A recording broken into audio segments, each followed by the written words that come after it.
was wondering if you could tell us a story. Oh, which one would you like to hear? It'd be nice to hear a little family history. A little grandma history. A little grandma history. Well, okay. I'll start with my own parents. Both of them came over to this country in about the mid-1890s, and they did not land at Ellis Island. At that time, Ellis Island hadn't been built. They both landed at the Castle Garden, and but they didn't know each other. They were both from Poland, but they didn't know each other in Poland. And one of the stories my mother tells... What were their full names? Well, my mother's name was Minnie Blumenkrantz, and my father was Anchel, A-N-C-H-E-L, Saltz, and his... however, in this country, they called him Arthur. But anyway, they were both from Poland. My father was raised in a small village not too far from Krakow. Trying to think the name of it, but I can't. At any rate, he was from a family of 11 or 12 children. I'm not sure how many. I'm not sure whether it's 11 or 12. And he was one of the younger children. His parents ran a general store, and they lived on what's called a shtetl, which is a Jewish community. They had lots of contact with non-Jews too, and I don't think it was very happy contact. Their experiences were not good. He never really talked about them, but in my later years, when I was already in high school, college, all I had to do is say the word Poland, and all the blood would drain from his face. But at any rate, I don't think that they were poor. I'm sure they didn't have a lot of money, but I never got the impression that they were ever lacked for food and lodging. Did they go to school? They went to school for about, the boys went to school for about 3 years. Now, I think the girls probably went to some schooling, although it wasn't as serious as the boys, because I remember aunts who were able to read and write. However, my father had at most about 4 years of schooling, and he could read and write quite well in Yiddish. And he did pick up some English. He always read a Jewish paper, and it was one of the children's jobs to get him to the newspaper in the morning. He read something called Das Tag, T-A-G, which means the day. But anyway, to get back to Europe, he was apprenticed. He must have been probably 12, 13 years old when he was apprenticed to a furrier. So when he came over to this country, he already had a very good way of earning a living. So he always made out well. In fact, he would say that among the Jewish people in his area, it was considered a sin to raise a child without teaching that child an occupation, a way to earn a living. So that was foremost. Of course, everybody was bar mitzvah. And his schooling consisted primarily of learning to what he needed to know of Hebrew in order to be part of the congregation for a Sabbath service.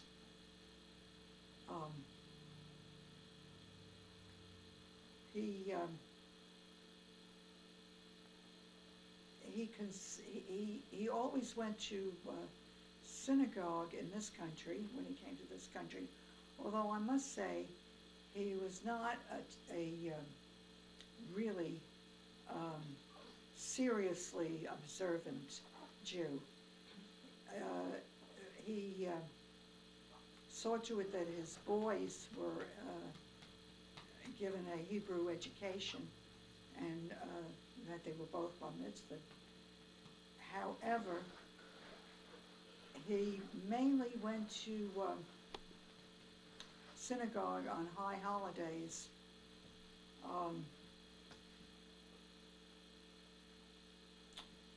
We all went on high holidays, but it was primarily Papa's job to do that. Where were you living then? Were you in? We lived Jamaica in then? Jamaica, in Jamaica, New York. What was your house like? Excuse me? What was your house like? We lived in a two-family house. Papa was always interested in real estate. See, after they came to, well, I'll go back a little bit. I'll go back to Europe. And the essential reason that my father and his brothers came to this country was that if they remained in Poland, they would have been drafted into the army. And he told us that that meant a term of about 20 years. It wasn't any of the, like the United States, where you served a 2 or 3 year term in the army. Can I get you something to drink? It's what? Can I get you something to drink? Yeah. Some tea or some water? Just a glass of water. All right, turn it off so.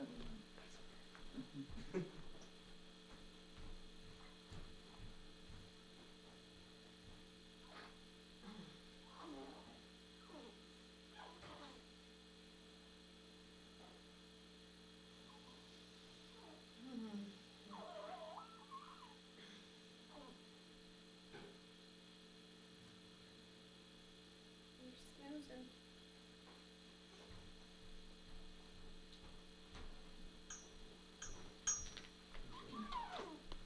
Thanks, Chaz.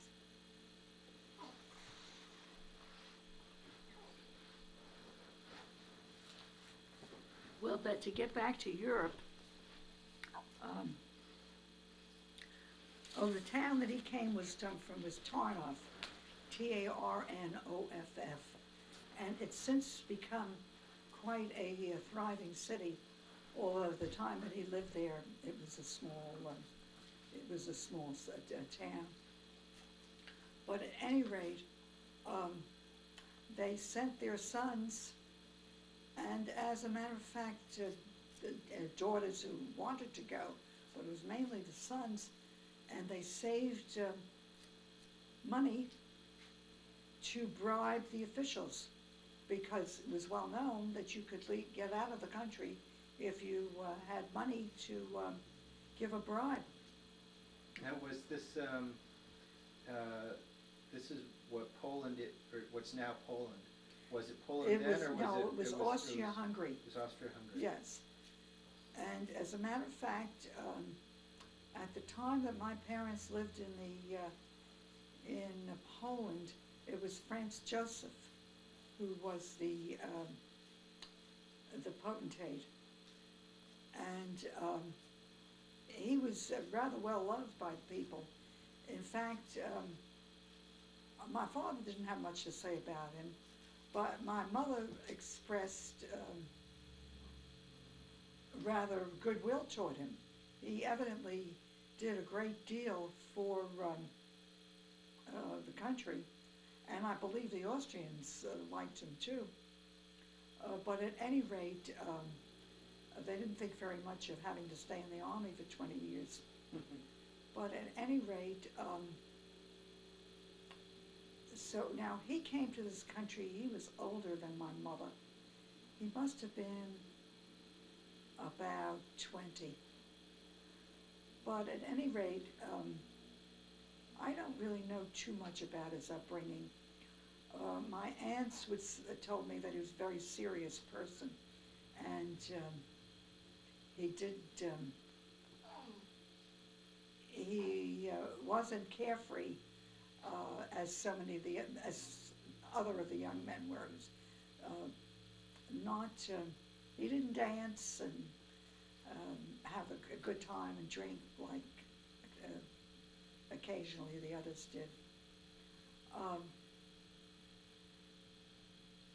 Of course, I knew a couple of my aunts who were in this country, and I particularly remember the oldest one who came here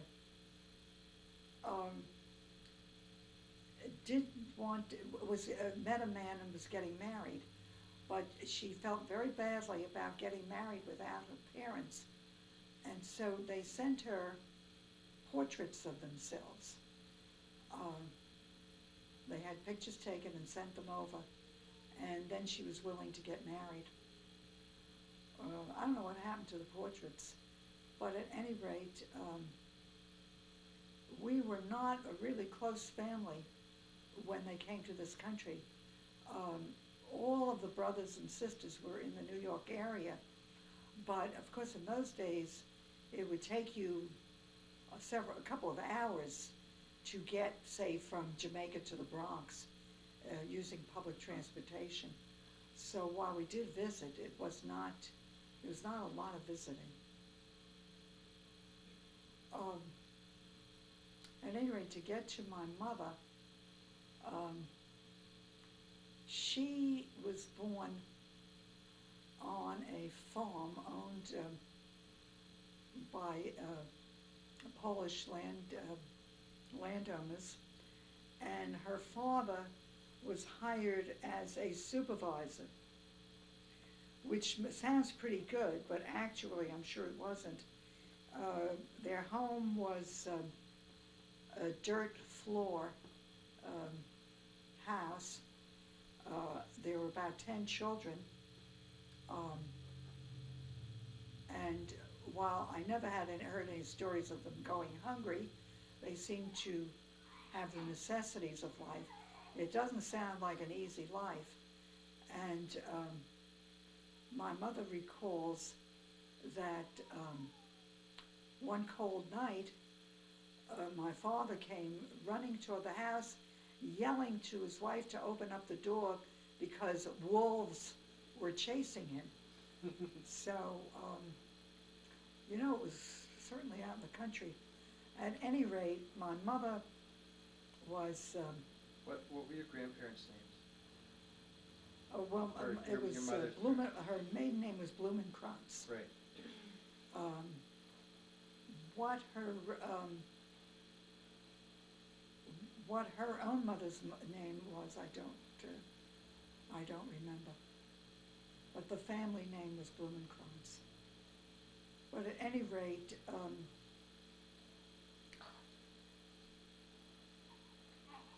I've seen pictures of the old people, and I would say that they probably lived in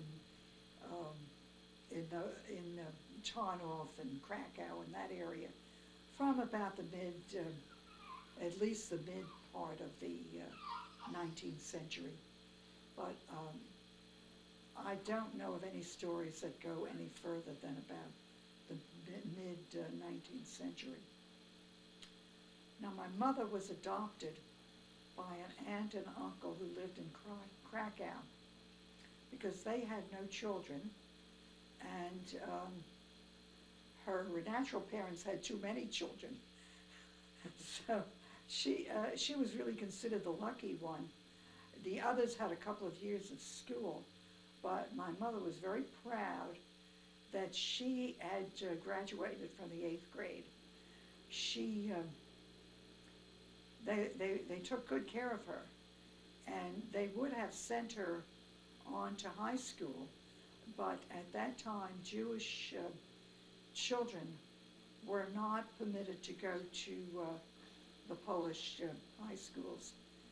I'm sure that there were, at the time, there were probably, I shouldn't say I'm sure because I'm not sure, but my guess is that there were Jewish gymnasium, but that it would have been quite expensive to have sent a child there.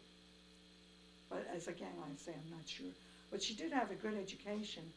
She learned German in the early grades, and of course German the whole time that she was there, because German was the official language. Right. And so she would have spoken Yiddish and Polish and German? yeah, so she spoke the 3 languages. And she probably knew some Hebrew, although I don't think very much. But at any rate, it was. I think that she had a good childhood. I got the impression from her that Krakow was a beautiful city. She one time says, "You think you have parks here? You don't have parks." She says that's no comparison to the parks in Krakow, and they used to go to the park with large hoops, something like the hula hoops that we have today, and one of the entertainers was pushing a hoop along. But at any rate, just to get back to her education, I would say that was probably the equivalent of a 10th grade education in this country. She knew geometry, algebra. Of course, she was fluent in German. In fact, they wrote in German. They even, we later got some correspondence from her sisters who remained in Poland, and they were the letters were in German. So they were probably only literate in German. They were literate in German, yeah. Although she could write in Polish, yeah. When we were children, we could all understand Yiddish, although they mostly spoke English to us, but they spoke a lot of Yiddish to each other. But if they didn't want us to understand what we were saying, they spoke Polish, and we could not understand Polish. So at any rate, when she graduated elementary school, she was apprenticed to a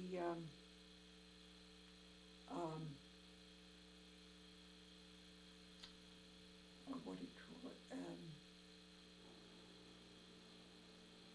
What did they call people who made hats? Milliner. She was apprenticed to a milliner, yeah. But at any rate, I must say that the times that she considered great was when her uncle had too much to drink. She thought that was, the kids used to think that was wonderful, because when he had too much to drink, he'd buy them candy. He was wonderful to them. It wasn't that he was, she never spoke about them being mean at all, but he was especially mellow when he had something to drink, which was quite different from my father, because the only time that he would drink would be with holiday, with when we had a Seder or some kind of religious occasion. He might have had a little schnapps otherwise, but he really did not drink. anyway, so we have Mama was apprenticed, but the aunt and the uncle felt that there was no future for her in Poland. When you consider anti-Semitism and the fact that the Jewish men were leaving,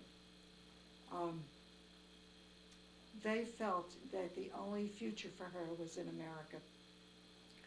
And of course they were not rich, but they saved. And she had an aunt who lived in New York. And so, I don't know whether she was 16 or 17. I thought she was 17, but my sister Helen says that she was 16 when she left for Europe, left Europe for America. And as I grow older, I realize the pain that must have been, because I'm sure that they did not expect to see her again. There wouldn't have been the money on their part to have traveled to America, and I'm sure they didn't know whether there would be the money for her to return. But at any rate, many, many years later, I must have been about 13, 14 years old when she got a letter from Poland, and she was crying because evidently the uncle had died before. I didn't know when, but the letter she received was that her aunt had died. So that they had to feel very strongly that there was no future for her to have taken a 16-year-old girl and let her come to America. And when she came to America, and she tells the story that when she got off the boat at the Castle Garden, she saw a penny on the street, a couple of pennies, but she said she wouldn't stoop down to pick them up because that they had told her that in America there was gold in the streets. So, you know what their expectations were. At any rate, she made it out pretty well because she. Well, compared to living on a dirt-floored, Yeah. House in the woods where wolves are chasing Yeah. you. But at any rate, she went to night school practically as soon as she got here. And after she'd been here, I think about 3-4 months, she was working in Bloomingdale's as a salesperson. Mhm. So she told me that she was there a few months, but they didn't keep her because she was having trouble writing the receipts. Evidently, she could communicate enough in English to sell, but was having a little trouble with the writing. But at any rate, she worked in the needle trade until she met Papa. And see, Papa was considered a landsman because he lived not far, because they both lived in the same area. So I gathered that, of course, they lived down on the east side. There must have been young people who got together who were from the same area in Poland. And I still remember songs. She was lively, much livelier than my father. And so there was a great variety of songs that they sang.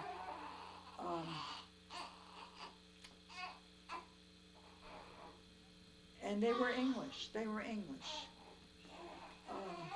you got some feel of the culture of the early 20th century.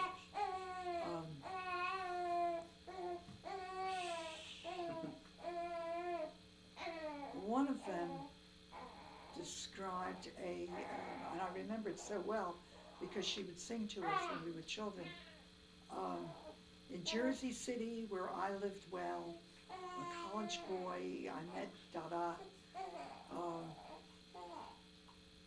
He he took a strange girl upon his knee and told her what he wouldn't tell me, and so forth and so forth. So that most of their songs were of love affairs and betrayal and that type of thing. So that was the soap opera of the day. But at any rate, soon after they were married, my father went into clothing did they meet? business. How did they meet? I really don't know how they met, but it must have been the culture of the Lower East Side, where people lived very close together, and my guess is that the aunt or somebody that she worked with introduced her to someone from her town. But I really don't know the details of it. But at any rate, she always helped in the business, and they did well.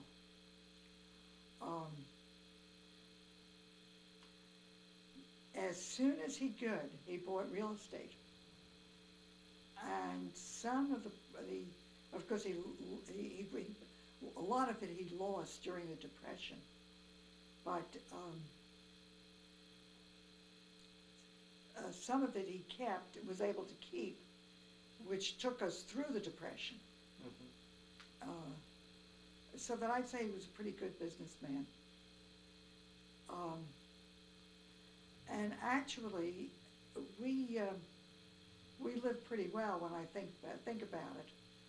You know, we were 5 children, and I recall that every time a child was born, because the most that I remember is when my youngest brother was born, there was always, we were all born at home, but there was always a doctor and a nurse who came to the house for the delivery. People didn't go to the hospital in those days. You went to the hospital if you were going to die. But at any rate, she had a woman come to do for her, to help, for a month. It wasn't a matter of a couple of days, but I remember my sister slept, it was big double beds, and so my sister, Libby, slept with the woman who, I'm sure it wasn't each one the trained nurse, but it would be women who would go around and help when a baby was born.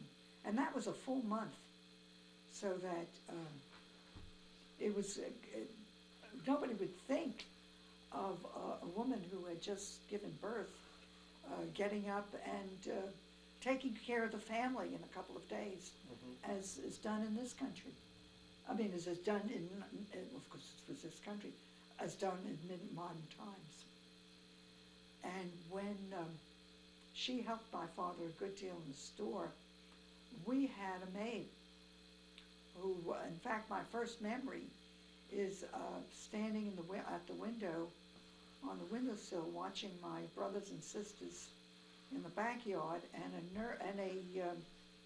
a German nurse was dressing me. So, of course, in those days, it was very inexpensive to have a full-time maid, because that was how the immigrants, young immigrants, came to this country, and stayed as maids, and of course, and they got married they didn't go out and get themselves an apartment. They stayed with the person they were working for until they were married. Right. So at any rate, that's how they both got here. And their siblings came, and some of the arguments I can remember in the family was when Papa helped one of the uncles to come over, and he didn't pay him back.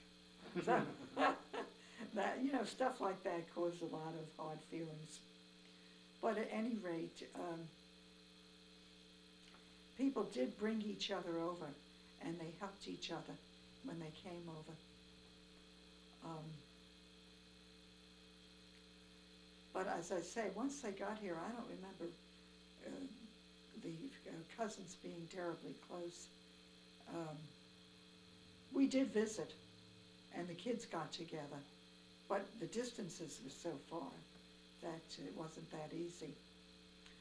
And my mother always felt some distance from the other children in the family because they had grown up together, whereas she had not. Right. So that I think it made a difference. But at any rate,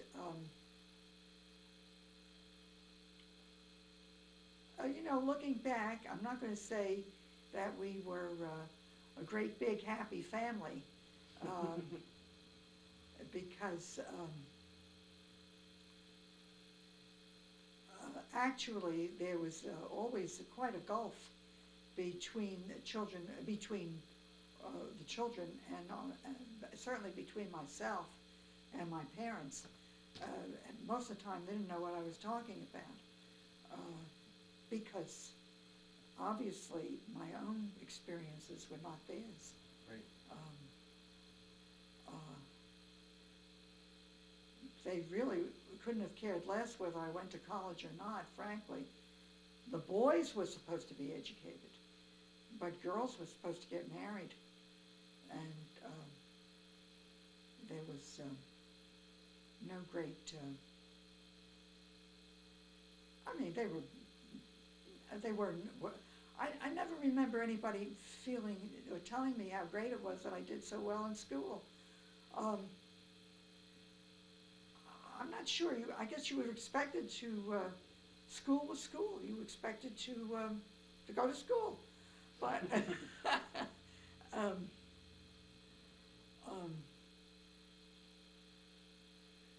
I don't remember any particular pride of that, you know.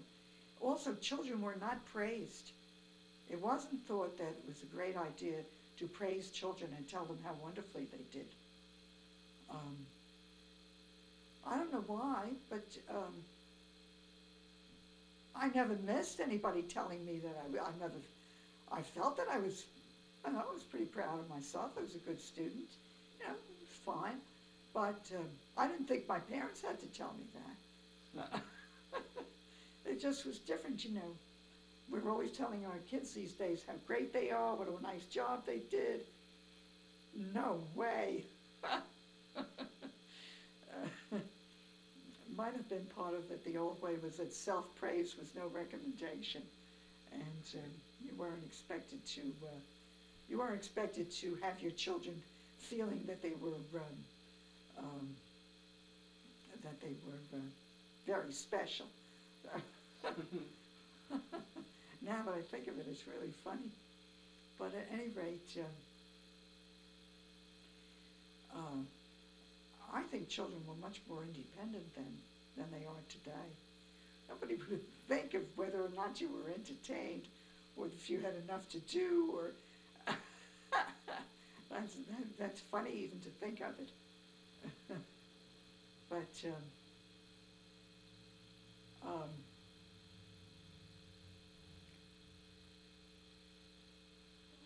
we did.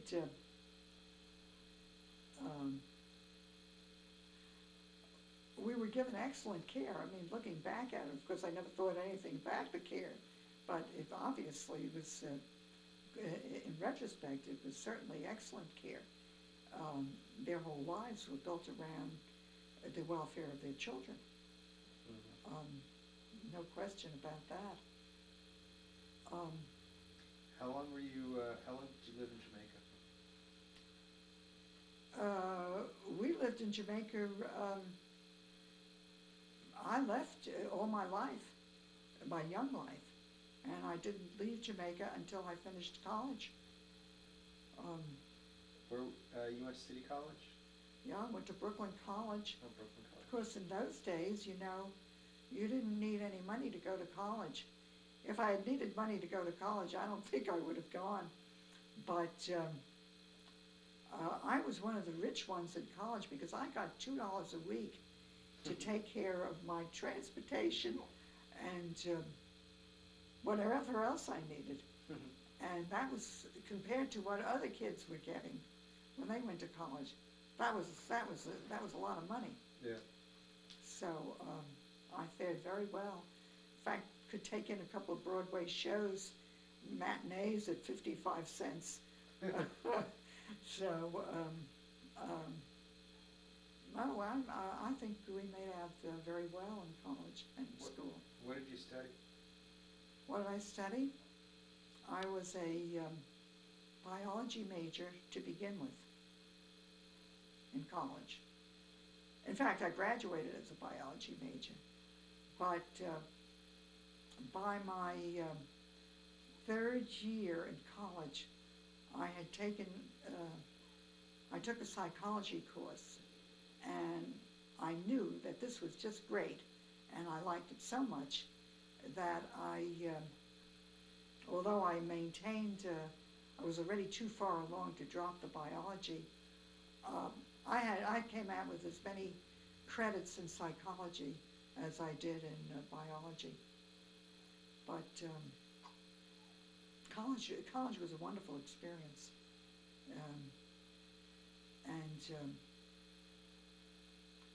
It was, of course, it wasn't anything much of a burden on the family because in those days you couldn't get a job anyway. So Right. that When was this? I graduated high school in 1936. So it was from 1936 to 1940. Right. And you know, we were not doing well, believe me. And Pop had some rental property. And I think that was primarily how he was able to even feed the family, because times were very, very bad. Right.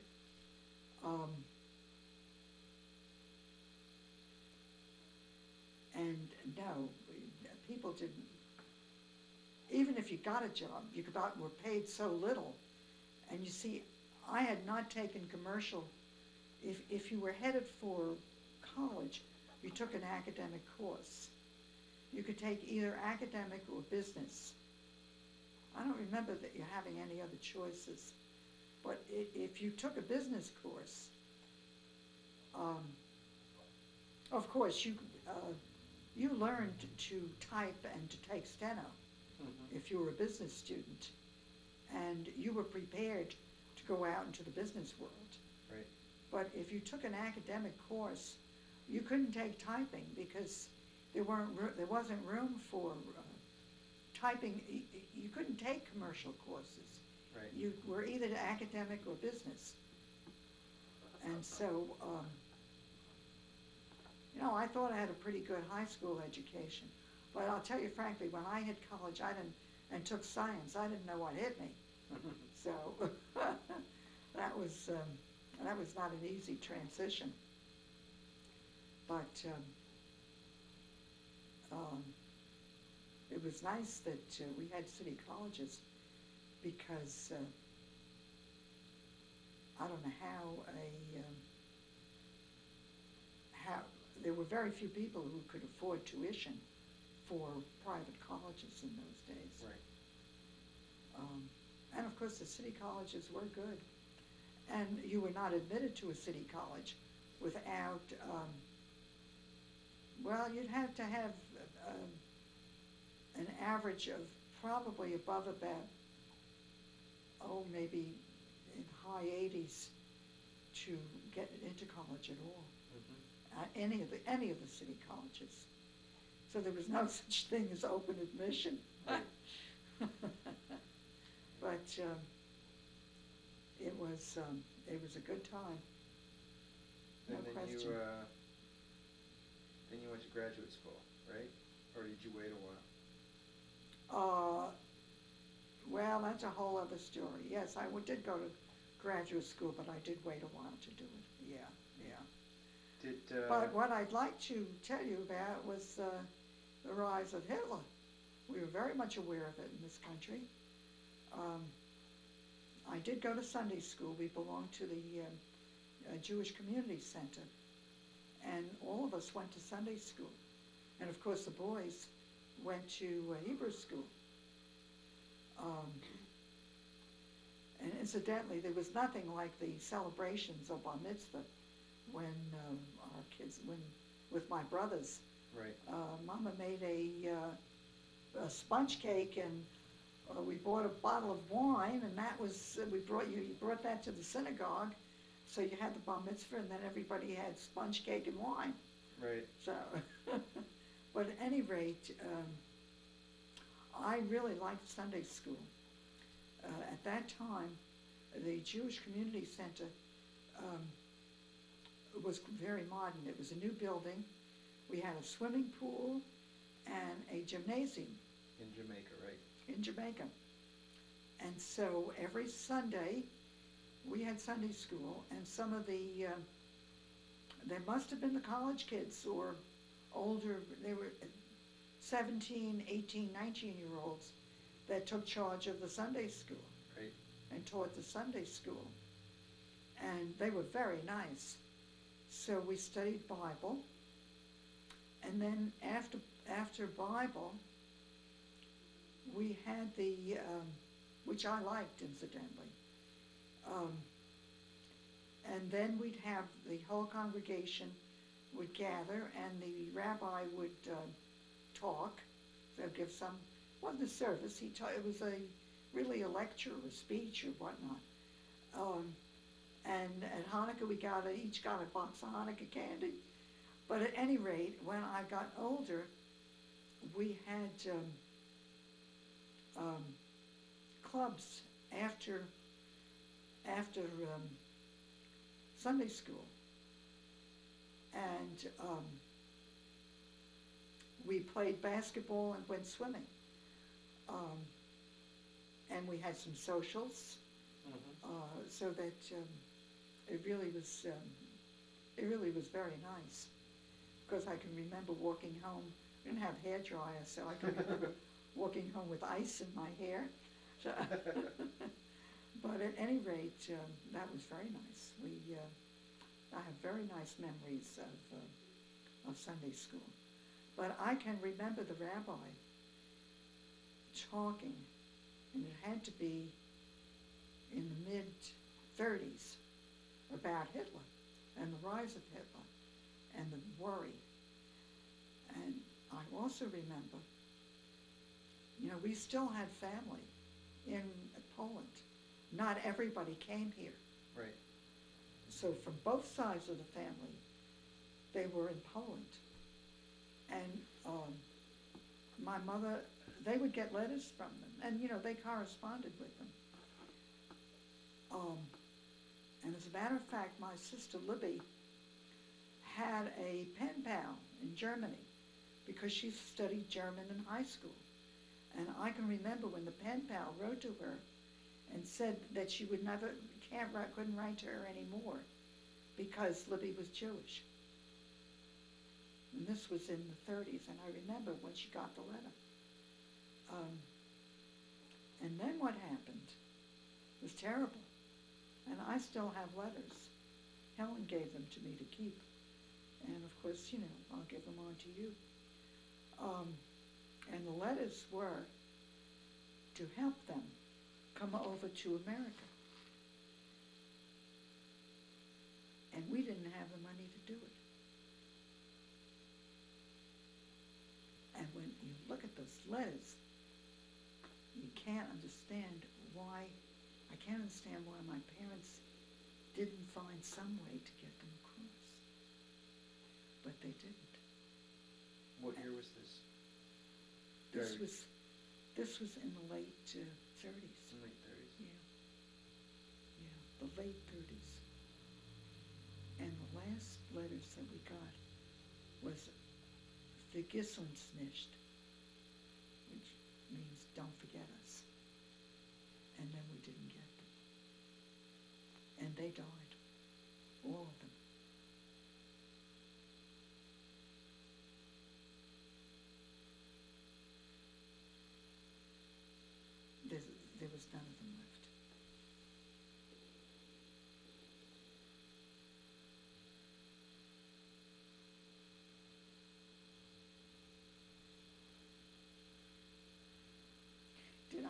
send you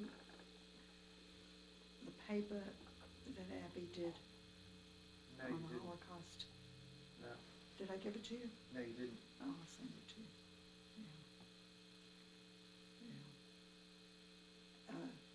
When Abby was in, I guess she must have been in the 7th grade, they had to do a project. Now, how she picked out the Holocaust as a 13-year-old, I have no idea.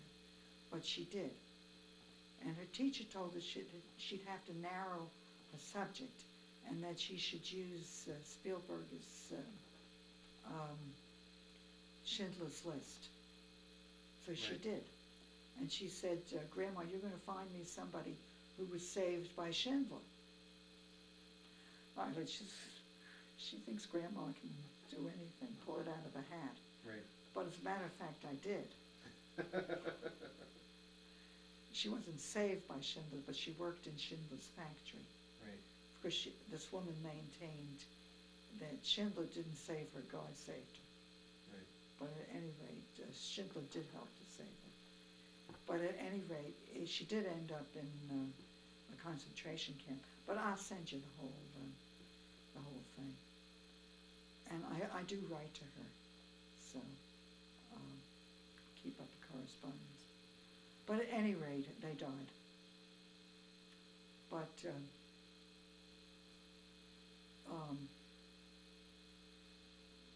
well, you can imagine, as the years go by and I acquire, I hope, some wisdom, there isn't a day that goes by that I'm not thankful for this country, because this is the only country in the world. Of course, countries are improving, and certainly England is good and so forth, but there's no country like this country, because I feel that the Jews really feel a sense of belonging here, which they never did in Europe.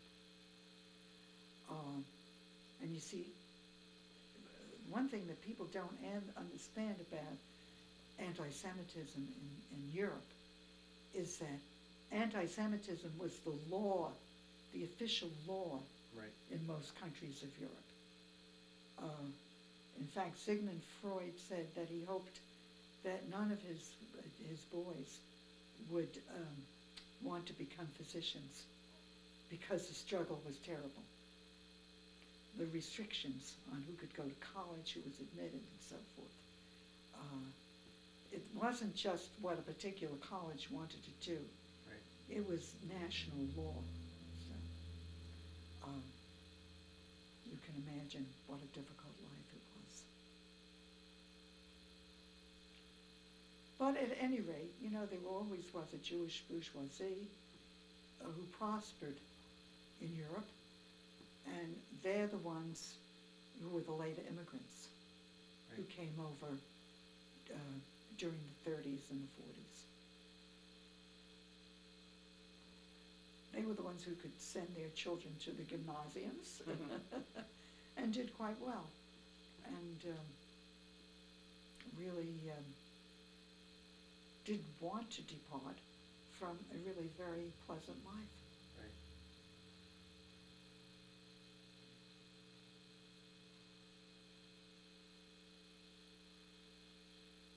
I was thinking about something else while you were talking about going to college on a much lighter note. Yes. Did you have a boyfriend when you were in college? I Or went more out. than- or I went out. boyfriends? I went out, but no, I did not have a boyfriend. No. In fact, most people went out, Mm-hmm.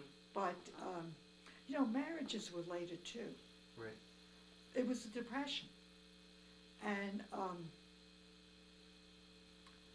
in fact, in this country, we had the lowest birth rate that the country has ever had, either before or after, between 1930 and 1940. Because, there was no welfare, Right. and you were not going to bring a baby into the world that you couldn't feed. And I can remember going to college there was one of the teachers whose wife was a student, and I was very friendly with her. And occasionally we and another of my friends were invited to their house for dinner. And it was so wonderful because we could go out and buy stuff for dinner. And, you know, I saw they had an apartment, and I wondered if I would ever be able to have an apartment, not a home, Right. and be like the teacher. That's how bad it was. At 25% unemployment at the time. And when you talked about what you would do when you graduated, you really didn't know what you'd do, because the most you could aspire to would be a job in Macy's on Thursday night and Saturday. That's after college. So, of course, when I approached graduation, I decided, I didn't know how I was going to do it, but that I would go to graduate school. Mm-hmm. Because what could you do? Right. Of course, what happened was that when we were in college, one of our aspirations was to get a government job. Because if you had a government job, you were set. And so they used to give these exams, junior chemist, junior biologist, assistant bacteriologist, you know, all kinds of stuff like that. And I thought it would be great to be a bacteriologist. That'd be wonderful. I mean, there's nothing about psychology, so. But at any rate, I took about 4 or 5 of these exams. Well, I graduated in 1940, and I still didn't know what I was going to do. So I had done some waitressing up in the, not the Catskills, but the, oh dear, Poconos. the Poconos, yes. I had done some waitressing in the Poconos. And so I didn't know what I was going to do. When I graduated, it was summertime. So I went back up to the Poconos. I had applied for some schools, one of them being, I thought about a social work school, because at least you'd have some idea that maybe you could get a job. Right.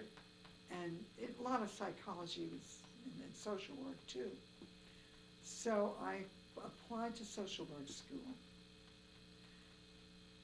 How I was going to go, I had no idea. But anyway, I applied.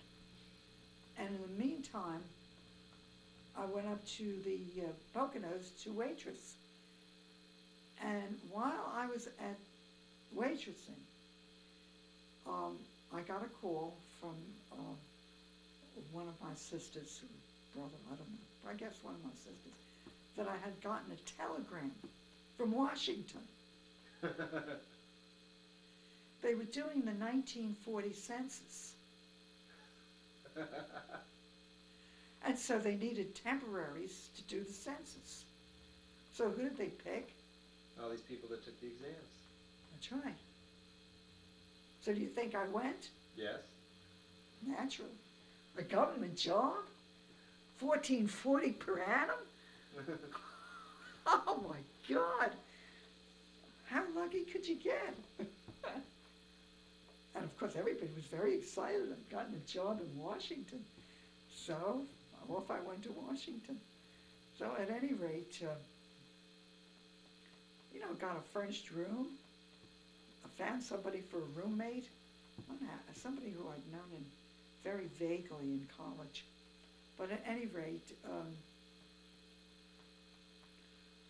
when I went into the cafeteria for breakfast that first day, I felt as though I was in the college cafeteria.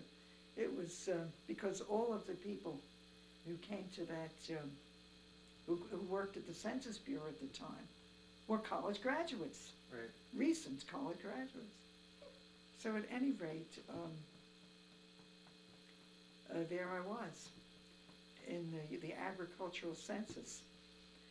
And, you know, the funny thing about it is that years later, I picked up, I don't know, some magazine, and somebody had was writing an article about the census. This must have been maybe 10, 15 years ago, and said that the best census that they ever did was the 1940 census. And the only machine they had was a punch card machine. And everything was done by hand. But they could do any run they wanted to. They could do anything. Because they had the people to do it. That was a lot of fun. And I was only there about, see, I graduated in June. So in August,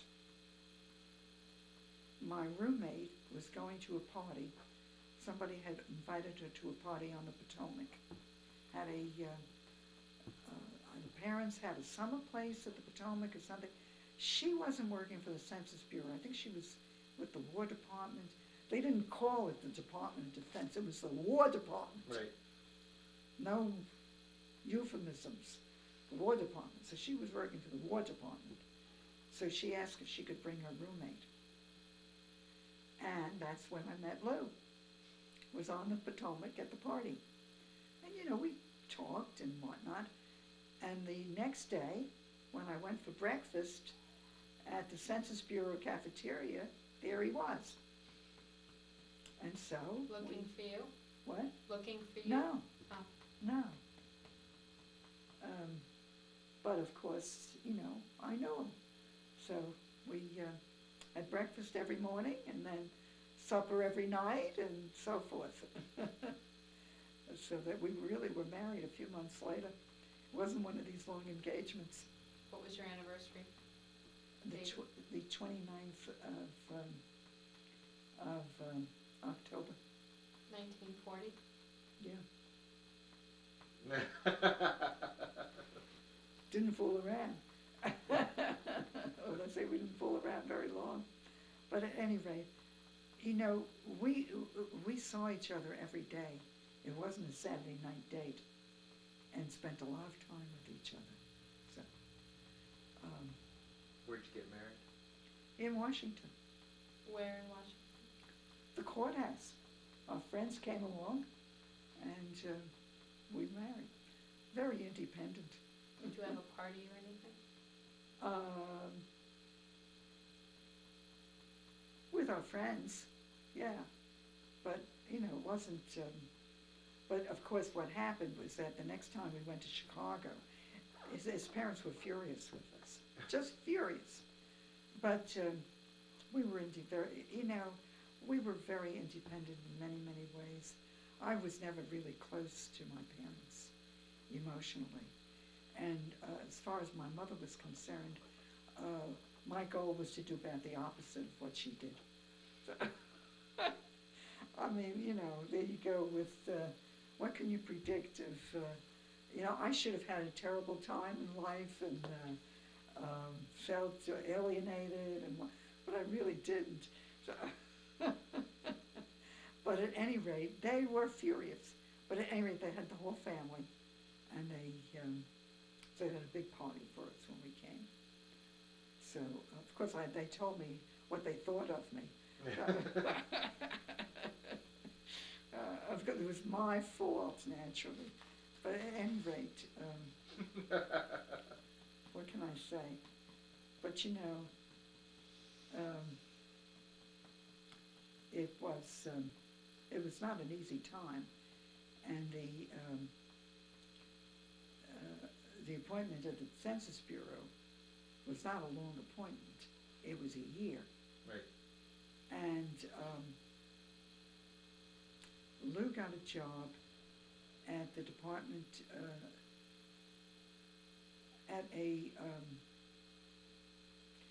actually this was the institution, Washington Institution for the Mentally Disabled. And you know, Lou had been an ag major University of Illinois. And he got a job on their farm, in the dairy farm. And we lived there. This was outside of Washington. It was a district training school. And I decided, fine, I'll go to school. So that was when I went to social work school, to the National Catholic School of Social Work, part of Catholic University. So my diploma is from Catholic University in Washington. And So you got that's where you got your master's in master's in social work. social work. I didn't finish until after the war, though. In the meantime, we had your mama. And then, of course, when Marion was 10 months old, was inducted. And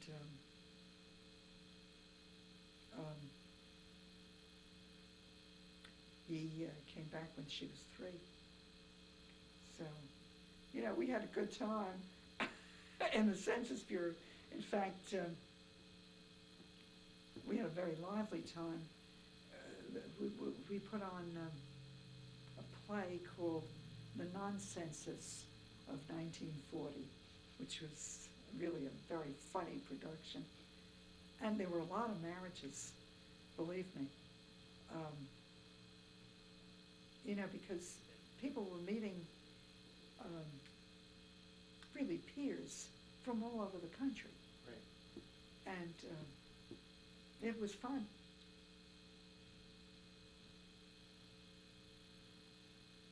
How did Lou end up? How did Grandpa end up at the census? How did he end up what? At the census, what was? Oh, well, not what we were doing. All we're doing in the census, for the most part, was editing. I don't know whether he was in the ag census or not. Which part of? But you know, as I said, we were all in the Census Bureau. What I did was to edit the agricultural questionnaire. You see, the questionnaire, the farmers, anyone who had a certain amount of land had to was interviewed. They were interviewed. Right. They were, and a schedule was filled out, and the schedule had about 50 questions on it. Well, in order to even punch them and to make any sense at all, they had to be at least logical. In other words, you couldn't have 2 acres and produce 1,000 bushels of wheat. So you went over the whole schedule and you changed it if it needed to be changed in some way so that it would be consistent.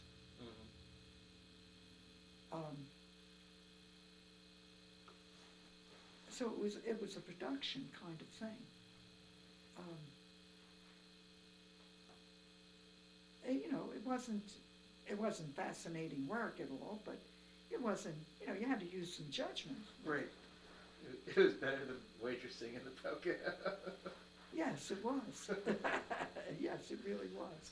And we got so much money. Oh my God. And another thing, you only had to work a half day on Saturday. You know, when I look back at it, what was so wonderful about it, today, you know, oh really, you had to work a half day on Saturday? Well, we thought this was, oh God. And there was plenty to do. And you know, there were places to eat for about 50 cents. You got an 8-course meal. So of course, you know, we ate out all the time. But it was very nice. But like everything else, it doesn't last. It didn't last. Nothing lasts. So what can you say? But at any rate, and then, you know, we had lots of friends.